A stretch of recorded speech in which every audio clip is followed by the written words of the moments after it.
Railway with Shyam YouTube channel पर आप सभी लोगों का स्वागत है। आज के इस वीडियो के माध्यम से मैं आप सभी लोगों के लिए रेलवे ग्रुप डी भर्ती परीक्षा 2025 को ध्यान में रखते हुए जो हमारी पीवाई के प्रश्नों की सीरीज चल रही है, उस सीरीज में आज का अपना ये सेट संख्या हो जाती है 94। और आज का जो पेपर होने वाला है वो पेपर 29/9/2022 की द्वितीय पाली का ये पेपर होने वाला है। तो आज की इस वीडियो को आपको शुरू से लेकर के एंड तक फुल वॉच करते रहना है। आज की वीडियो पसंद आए तो प्लीज़ वीडियो को लाइक और चैनल को आप लोग सब्सक्राइब करना बिल्कुल है ना भूलें। और कमेंट बॉक्स में आपको अपना स्कोर भी शेयर करना है कि आपने कितने प्रश्न हैं वो सही किए हैं। तो चलिएगा फिर शुरू करते हैं बिना कोई टाइम वेस्ट करे। तो प्रश्न संख्या 3 के साथ शुरुआत होती है, क्योंकि देखो मैं आपको मैथ और रीजनिंग के प्रश्न नहीं कराऊंगा, बाकी के सारे प्रश्न मैं करा दूंगा। तो तीसरे नंबर का प्रश्न क्या कहता है कि दिए गए ग्राफ का उपयोग करके कंडक्टर का प्रतिरोध ज्ञात कीजिएगा। तो इस प्रतिरोध का उपयोग करके हमें कंडक्टर का प्रतिरोध ज्ञात करना है। और यहाँ पर फॉर्मूला लगाएंगे हम R बराबर V/I, जिससे हमारा जो R निकल करके आ जाएगा वो निकल करके आ जाएगा हमारा 60 ओम। और 3 का चौथा ऑप्शन देने वालों का ऑप्शन संख्या 4 है, वो राइट आंसर हो जाएगा। ठीक है, चलिएगा अगला प्रश्न है। प्रश्न संख्या 4 आ जाता है कि भारत के गोल्डन बॉयज नीरज चोपड़ा ने डॉट डॉट में आयोजित विश्व एथलेटिक्स चैंपियंस 2022 में पुरुषों की भाला फेंक फाइनल स्पर्धा में ऐतिहासिक रजत पदक जीता था। तो बताओ इसका आयोजन कहाँ पर हुआ था। प्रश्न संख्या 4 का राइट आंसर क्या हो जाएगा। तो यह आयोजन हुआ था संयुक्त राज्य अमेरिका में। 4 का तीसरा ऑप्शन देने वालों का करेक्ट आंसर हो जाएगा। चलिएगा नेक्स्ट प्रश्न है आपके सामने। प्रश्न संख्या 7 है कि बुझे हुए चूने के घोल से दीवारों की 2 से 3 दिन तक सफेदी करने के बाद निम्नलिखित में से कौन सा यौगिक बनता है जो दीवारों को चमकदार बनाता है। तो बताओ कौन सा यौगिक बनता है। 7 का राइट आंसर क्या हो जाएगा। 7 के चारों ऑप्शन आपके स्क्रीन पर शो हो रहा है। तो ये कैल्शियम कार्बोनेट बनता है। 7 का चौथा ऑप्शन देने वालों का राइट आंसर हो जाएगा। चलिएगा अगला प्रश्न है। प्रश्न संख्या 9 के हिंदू कैलेंडर के अनुसार बुद्ध पूर्णिमा डॉट डॉट के दिन पड़ती है। तो आप किसके दिन बुद्ध पूर्णिमा पड़ती है। 9 नंबर प्रश्न का राइट आंसर क्या हो जाएगा। 9 के चारों ऑप्शन आपके स्क्रीन पर शो हो रहे हैं। तो बुद्ध पूर्णिमा है, ये पड़ती है बैसाख में। चौथा ऑप्शन देने वालों का राइट आंसर हो जाएगा। 10वें नंबर का प्रश्न है कि निम्नलिखित में से कौन सा विकल्प राष्ट्रीय सूचना विज्ञान केंद्र के उद्देश्यों को स्पष्ट करता है। तो कौन सा विकल्प करता है। 10 का आंसर आपको बताना है। A, B, C, D इनमें से कौन सही हो जाएगा 10 का। तो ए वाला क्या कहता है सरकार का प्रौद्योगिकी भागीदार, सही स्पष्ट करता है। बी वाला कहता है कि स्कूली शिक्षा के लिए ई सामग्री और शिक्षण सामग्री विकसित करता है, गलत। सी वाला कहता है कि उभरती प्रौद्योगिकियों के उपयोग की खोज और सलाह देता है, सही। डी वाला कहता है कि सरकारी और निजी संस्थाओं को डेटा नेटवर्क पैकेज प्रदान करता है, गलत। ए और सी दोनों करेक्ट आंसर हो जाएंगे। 10 का दूसरा ऑप्शन देने वालों का राइट आंसर हो जाएगा। चलिएगा अगला प्रश्न आ जाता है आपके सामने। प्रश्न संख्या 13 के ट्रिपल तलाक के विरुद्ध कानून के अधिनियम के उपलक्ष्य में पूरे भारत में दूसरा मुस्लिम महिला अधिकार दिवस डॉट डॉट को मनाया गया। तो बताओ कब मनाया गया। 13 का राइट आंसर क्या हो जाएगा। 13 के चारों ऑप्शन आपके स्क्रीन पर शो रहा है। तो ये 1 अगस्त 2021 को मनाया गया है। 13 का पहला ऑप्शन देने वालों का राइट आंसर हो जाएगा। प्रश्न संख्या 14 आपके सामने कि निम्नलिखित में से किस वर्ष दिल्ली भूमि सुधार अधिनियम लागू किया गया था। तो बताओ ये कब लागू हुआ था दिल्ली भूमि सुधार अधिनियम। 14 का राइट आंसर क्या हो जाएगा। तो इसे 1954 में लागू किया गया था। 14 का चौथा ऑप्शन देने वालों का राइट आंसर हो जाएगा। प्रश्न संख्या 15 आ जाता है कि सरहुल निम्नलिखित में से किस राज्य की आदिवासी आबादी का मुख्य त्यौहार है। तो बताओ कौन सी आबादी का ये मुख्य त्यौहार हो जाएगा, सरहुल। 15 का राइट आंसर आपको बताना है। तो सरहुल का संबंध हो जाता है झारखंड से। 15 का चौथा ऑप्शन देने वालों का राइट आंसर हो जाएगा। 16 नंबर का प्रश्न है कि डॉट डॉट को परिवर्तनीय इनपुट की प्रति इकाई आउटपुट के रूप में परिभाषित किया गया है। तो बताओ कौन सा उत्पाद हो जाएगा। 16 का राइट आंसर तो ये हो जाएगा औसत उत्पाद को। नहीं, 16 का तीसरा ऑप्शन देने वालों का राइट आंसर हो जाएगा। चलिएगा अगला प्रश्न है आपके सामने। प्रश्न संख्या 20 है कि वाशिंग सोडा का रासायनिक गुण क्या है। तो बताओ इनमें से कौन सा है। तो वाशिंग सोडा का जो रासायनिक गुण है ये हो जाता है, यह उभयधर्मी प्रकृति का है। 20 का पहला ऑप्शन देने वालों का राइट आंसर हो जाएगा। प्रश्न संख्या 22 है आपके सामने, गोलाकार दर्पण के लिए एम, बी और यू के बीच क्या संबंध है? तो बताओ इनके बीच में क्या संबंध हो जाता है। दो ऑप्शन ये रहे, बाकी के दो ऑप्शन मैं आपके और दिखा देता हूँ, जिसके बाद आप लोग इसका राइट आंसर डिसाइड कर सकते हो। तो इनके बीच में संबंध हो जाता है एम बराबर माइनस के बी अपॉन यू। 22 का तीसरा ऑप्शन देने वालों का राइट आंसर हो जाएगा।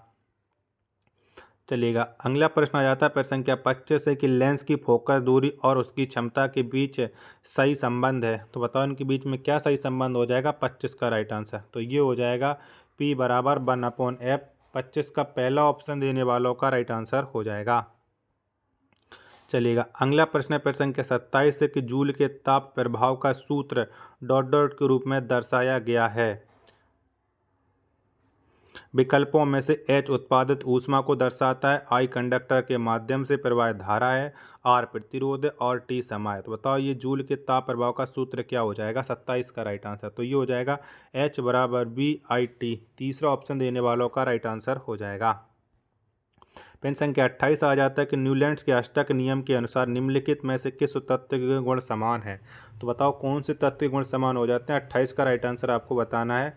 28 के चारों ऑप्शन आपके स्क्रीन पर शो हो रहा है। तो ये BE और MG के समान हो जाते हैं। पहला ऑप्शन देने वालों का राइट आंसर हो जाएगा। चलिएगा, अगला प्रश्न आ जाता है आपके सामने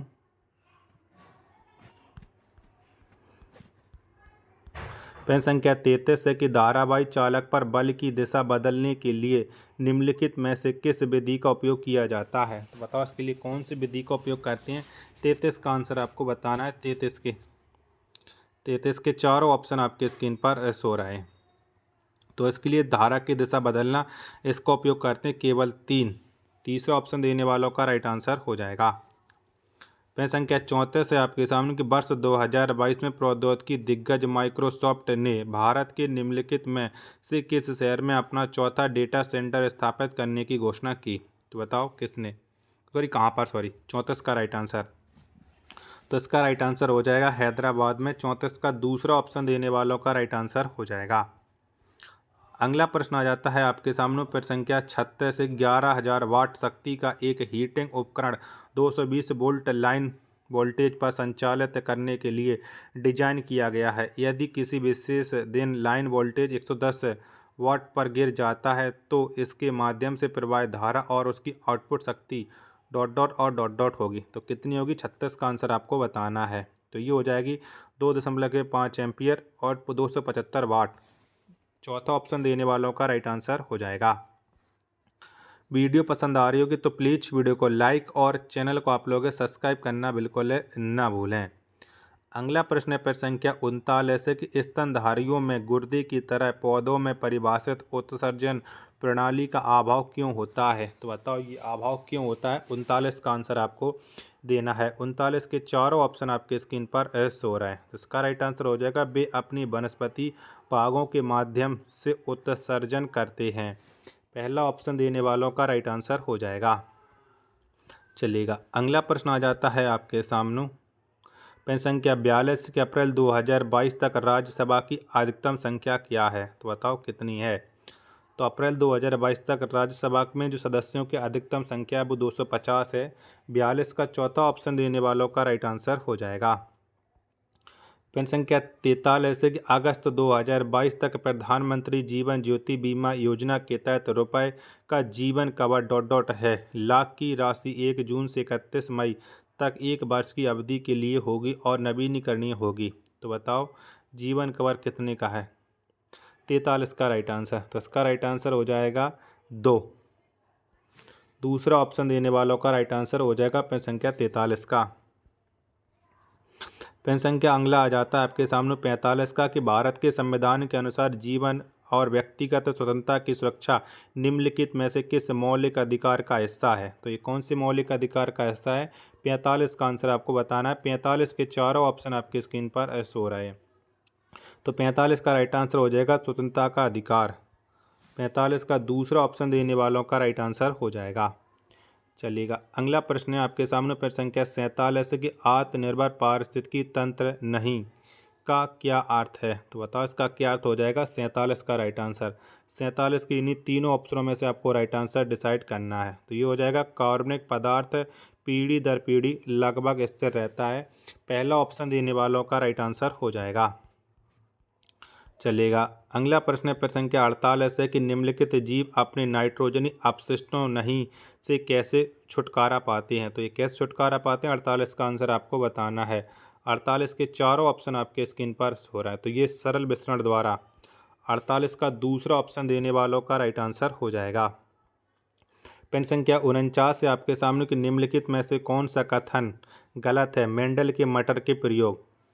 बताओ उनमें से कौन सा गलत हो जाएगा? मेंडल के मटर के प्रयोग के आधार पर 49 का राइट आंसर। 49 के चारों ऑप्शन आपके स्क्रीन पर शो रहे हैं। तो ये हो जाएगा दूसरी पीढ़ी या F2 पीढ़ी में जो F1 लंबे पौधों की संतति है, सभी पौधे लंबे हैं। चौथा ऑप्शन देने वालों का राइट आंसर हो जाएगा। चलेगा। अगला प्रश्न संख्या 51 है कि निम्नलिखित में से कौन एल्केन्स की समाजातीय श्रृंखला से संबंधित है? तो कौन संबंधित है? 51 का राइट आंसर आपको बताना है। तो ये हो जाएगा C3H6 है। 51 का चौथा ऑप्शन देने वालों का राइट आंसर हो जाएगा। प्रश्न संख्या 52 है आपके सामने कि चुंबकीय क्षेत्र में रखे गए धारावाही चालक पर कार्य करने वाला बल डॉट डॉट है। तो बताओ बल कैसा है? 52 का आंसर आपको देना है। तो ये हो जाएगा धारा और चुंबकीय क्षेत्र की दिशा के लंबवत। 52 का पहला ऑप्शन देने वालों का राइट आंसर हो जाएगा। वीडियो पसंद आ रही होगी तो प्लीज़ वीडियो को लाइक और चैनल को आप लोग सब्सक्राइब करना बिल्कुल ना भूलें। 53 नंबर का प्रश्न के पुष्पीय पौधों में प्रजनन के संबंध में निम्नलिखित में से कौन सा कथन गलत है? तो बताओ इनमें से कौन सा गलत हो जाएगा? 53 का आंसर आपको बताना है। 53 का चारों ऑप्शन आपकी स्क्रीन पर शो रहे हैं। तो इसका राइट आंसर हो जाएगा प्रजनन बीजाणुओं के माध्यम से हो सकता है। तीसरा ऑप्शन देने वालों का राइट आंसर हो जाएगा। चलिएगा। अगला प्रश्न आ जाता है आपके सामने। प्रश्न संख्या 58 की निम्नलिखित में से कौन सा कारक है भारत की जलवायु को निर्धारित नहीं करता है? तो बताओ कौन सा कारक निर्धारित नहीं करता? 58 का राइट आंसर क्या हो जाएगा? तो ये देश का सतही क्षेत्रफल। 58 का दूसरा ऑप्शन देने वालों का राइट आंसर हो जाएगा। चलिएगा। अगला प्रश्न आ जाता है आपके सामने। प्रश्न संख्या 64 है कि निम्नलिखित में से किस अधिनियम ने ब्रिटिश ईस्ट इंडिया कंपनी को भारत में क्षेत्रों और राजस्व को किसी निर्दिष्ट अवधि के लिए नहीं बल्कि ताज के लिए ट्रस्ट में बनाए रखने का अधिकार दिया?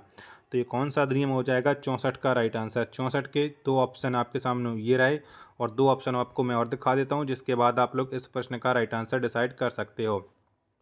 तो ये हो जाएगा चार्टर अधिनियम 1853। 64 का तीसरा ऑप्शन देने वालों का राइट आंसर हो जाएगा। 66 नंबर का प्रश्न है कि अप्रैल 2022 तक आरबीआई के दिशा निर्देशों के अनुसार गैर बैंकिंग वित्तीय कंपनियों की वित्तीय संपत्ति कुल संपत्ति के डॉट डॉट से अधिक होनी चाहिए। तो बताओ ये कितने % से अधिक होने चाहिए? 66 का राइट आंसर क्या हो जाएगा? तो ये हो जाएगा 50% से अधिक है। 66 का दूसरा ऑप्शन देने वालों का राइट आंसर हो जाएगा।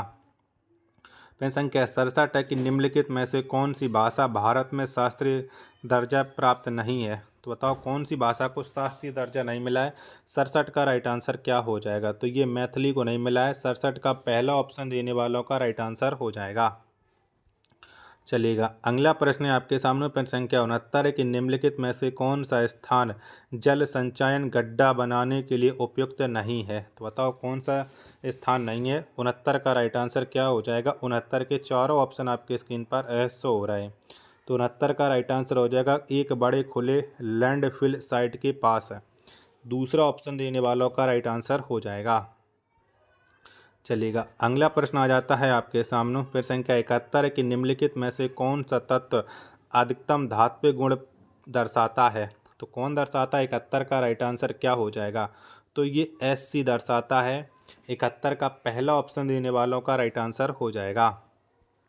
प्रश्न संख्या 72 है आपके सामने कि महात्मा गांधी राष्ट्रीय ग्रामीण रोजगार गारंटी अधिनियम भारत सरकार द्वारा किस वर्ष पारित किया गया था? तो बताओ ये कब पारित हुआ था? 72 का राइट आंसर आपको देना है। तो ये 2005 में पारित किया गया था। 72 का तीसरा ऑप्शन देने वालों का राइट आंसर हो जाएगा। प्रश्न संख्या 73 है आपके सामने कि हवा में प्रकाश की एक किरण अपवर्तनांक √3/2 के माध्यम से हवा को अलग करने वाली सतह पर 60 डिग्री के कोण पर आपतित होती है। किरण माध्यम में डॉट डॉट के कोण पर अपवर्तित होती है। तो बताओ 73 का राइट आंसर क्या हो जाएगा? तो ये हो जाएगा 30 डिग्री। 73 का चौथा ऑप्शन देने वालों का राइट आंसर हो जाएगा। 74 नंबर का प्रश्न है कि विश्व में सबसे अधिक वर्षा किस स्थान पर होती है? तो बताओ कौन से स्थान पर होती है? तो सबसे अधिक वर्षा ये मौनसराम में होती है विश्व में। 74 का दूसरा ऑप्शन देने वालों का राइट आंसर हो जाएगा। चलिएगा, अगला प्रश्न है प्रश्न संख्या 76 है कि निम्नलिखित में से कौन सा लीप वर्ष नहीं है? ये तो रीजनिंग का पर छोड़ दीजिएगा। 77 नंबर का प्रश्न है द्विविस्थापन अभिक्रिया किसके बीच होती है? तो बताओ किस किस के बीच में द्विविस्थापन अभिक्रिया होती है? 77 का आंसर आपको बताना है। 77 के चारों ऑप्शन आपकी स्क्रीन पर ये रहे। तो ये हो जाएगा आयनिक यौगिक है। दूसरा ऑप्शन 77 का देने वालों का राइट आंसर हो जाएगा। चलिएगा, अगला प्रश्न है आपके सामने प्रश्न संख्या 78 है कि भारत में किसी भी सिविल या आपराधिक मामले को एक राज्य उच्च न्यायालय से दूसरे राज्य उच्च न्यायालय या किसी अन्य राज्य उच्च न्यायालय के अधीनस्थ न्यायालय में स्थानांतरित करने का निर्देश कौन दे सकता है? तो कौन दे सकता है? 78 का आंसर आपको देना है। तो ये दे सकता है सर्वोच्च न्यायालय। 78 का चौथा ऑप्शन देने वालों का राइट आंसर हो जाएगा। चलेगा, अगला प्रश्न आ जाता है आपके सामने प्रश्न संख्या 81 है कि बेकिंग सोडा को गर्म करने पर निम्नलिखित में से कौन सा यौगिक बनता है? तो बताओ इनमें से कौन सा यौगिक बनता है? 81 का राइट आंसर क्या हो जाएगा? 81 के दो ऑप्शन ये रहे, बाकी के दो ऑप्शन मैं आपको और दिखा देता हूँ। तो इसका राइट आंसर हो जाता है 81 नंबर प्रश्न का सोडियम कार्बोनेट। तीसरा ऑप्शन देने वालों का राइट आंसर हो जाएगा। चलेगा, अगला प्रश्न है आपके सामने प्रश्न संख्या 13 से कि निम्नलिखित में से किस खिलाड़ी ने IBA महिला विश्व मुक्केबाजी चैंपियनशिप 2022 में स्वर्ण पदक जीता? तो बताओ किस खिलाड़ी ने जीता था? 83 का राइट आंसर क्या हो जाएगा? तो ये जीता था निकहत जरीन ने। 83 का दूसरा ऑप्शन देने वालों का राइट आंसर हो जाएगा। चलिएगा, अगला प्रश्न है आपके सामने प्रश्न संख्या 85 कि निम्नलिखित में से किस यौगिक में 7 सहसंयोजक बंध हैं? तो बताओ किस में? 85 का राइट आंसर। तो ये हो जाएंगे ईथेन में। 85 का पहला ऑप्शन देने वालों का राइट आंसर हो जाएगा। 86 नंबर का प्रश्न है कि रूमेन क्या है? तो बताओ इनमें से रूमेन क्या है? 86 का राइट आंसर आपको देना है। तो रूमेन हो जाता है भोजन को संग्रहित करने के लिए पेट का एक कक्ष है। 86 का तीसरा ऑप्शन देने वालों का राइट आंसर हो जाएगा। चलेगा, अगला प्रश्न आ जाता है आपके सामने प्रश्न संख्या 90 कि निम्नलिखित में से कौन पाचन नली में अम्लीय भोजन को क्षारीय में परिवर्तित करता है? तो कौन परिवर्तित करता है? 90 का आंसर आपको बताना है। 90 के चारों ऑप्शन आपकी स्क्रीन पर ये रहे। तो ये करता है पित्रस। 90 का चौथा ऑप्शन देने वालों का राइट आंसर हो जाएगा। चलिएगा, अगला प्रश्न आ जाता है आपके सामने। कौन सा प्रश्न आता है? जब तक आप लोग वीडियो को लाइक करके चैनल को आप लोग सब्सक्राइब है वो कर लीजिएगा। तो 95 नंबर का प्रश्न 95 नंबर का प्रश्न क्या कहता है? थोड़ा झूम बहुत बड़ा है तो झूम करके छोटा करते हैं। क्या कहता है कि निम्नलिखित तालिका में दर्पण, उसका अनुप्रयोग और अनुप्रयोग का औचित्य दिया है। कॉलम 2 में दिए गए गोलाकार दर्पणों के संबंध में उन पंक्तियों की पहचान करें जिनमें जानकारी पूरी तरह से सही है। तो पहले में सही है कि दूसरे में है कि तीसरे में कि चौथे में? बताओ इनमें से किस में जानकारी सही है? 95 का आंसर आपको बताना है। तो ये चौथे वाले ऑप्शन में सही है। उत्तल लेंस, पश्च दृश्य दर्पण, आभासी, सीधा और बड़ा प्रतिबिंब बनता है। चौथा ऑप्शन देने वालों का राइट आंसर हो जाएगा। चलिएगा, अगला प्रश्न देखते हैं। तो प्रश्न संख्या 98 की मृदा निर्माण के बारे में निम्नलिखित में से कौन सा कथन गलत है? तो इसमें गलत कथन का आपको चयन करना है। 98 के चारों ऑप्शन आपके स्क्रीन पर ये रहे। तो इनमें से जो गलत हो जाएगा वो हो जाएगा ऊंचाई और ढलान हुमास निर्माण की दर निर्धारित करते हैं। 98 का पहला ऑप्शन देने वालों का राइट आंसर हो जाएगा। वीडियो पसंद आ रही होगी तो प्लीज़ आप लोग इस वीडियो को लाइक और चैनल को आप लोग सब्सक्राइब करना बिल्कुल ना भूलें। चलिएगा, तो ये तो 99 नहीं है और 100 वाला भी नहीं है। वीडियो पसंद आई हो तो वीडियो को लाइक कर देना। चैनल को सब्सक्राइब नहीं किया होगा तो चैनल को सब्सक्राइब कर लेना। मिलते हैं नेक्स्ट वीडियो के साथ, तब तक के लिए धन्यवाद।